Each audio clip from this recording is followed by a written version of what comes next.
Dude, I built my rig out after seeing yours and kind of put like the little rods on it, put the battery in the back, and I showed my best friend. She goes, "You bought a new camera?" She's like, "That looks expensive." I'm like, "It's the same camera I've had. I just put it on like a shoulder kind of like rail system and the battery." Real quick, can you show me what's going on over here, man? Dude, what do you have going on? Absolutely. So there's a couple fundamentals to rig building, right? Okay. At least you want a good lens support if you guys are rocking heavy lenses, or a metabone support, so you're not damaging your mount in any way. Does that also help with like the stabilization of the footage or anything, or no? No, not really. The more weight that you add to your camera, the heavier the camera is, the more stabilized it's going to be. That's why.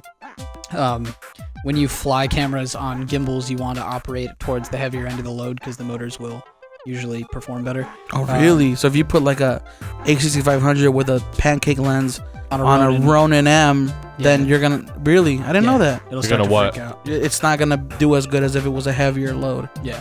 Oh, it'll start to freak out. Like a real gimbal. Like when I first started, I bought the original Ronin for $3,000, which is absolutely ridiculous now. You crazy? It's fucking stupid. It's like $400. Yeah. The way that not only drone technology, drone technology and lighting technology has evolved, like the way that just the whole industry's evolved in the last 4 years and how inexpensive things have become is wild to me.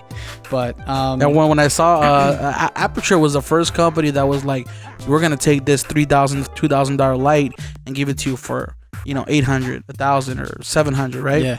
And then you see companies like Godox. We're gonna take it a step further. If you can deal with a little bit of noise, we're gonna give you that same price for $150. A little bit of tint. Well, $150. That Godox SL 60 watt. I got them. Have you messed with those? I haven't yet, but honestly, aside from the wedding that we just shot, I haven't really messed with them, but. No, they seem really solid, and when I was looking up alternatives to Aperture lights, those were, coming up in a lot of YouTube videos. Yeah. So, but I don't know. I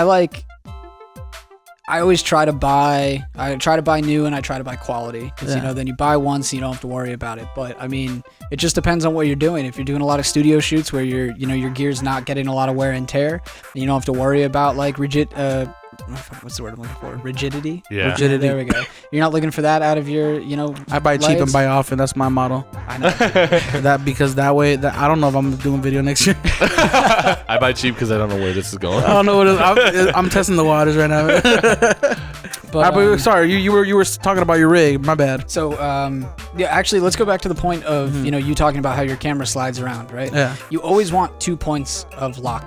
Right, no matter what you're doing, if it's from the tripod plate to your 15mm base, or if it's to the base to the camera, or if the camera's inside the cage, you don't want it to screw. You don't want it to slip around. So, actually, with their Blackmagic cage, Blackmagic underneath their cold shoe mount. Actually, I'm not even sure if it's a cold shoe. But yeah, they've got a 1/4-20 on top, and then not only that, but on the bottom they have a 1/4-20 with 2 locking pins on the side.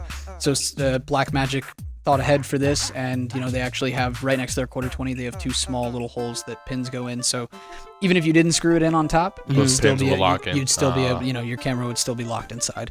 So yeah, because the kind of goal of building a proper rig is that you don't have to worry about anything else. You're taking away as many things as possible so that you can shoot the best that you can. You don't want to be worried about battery.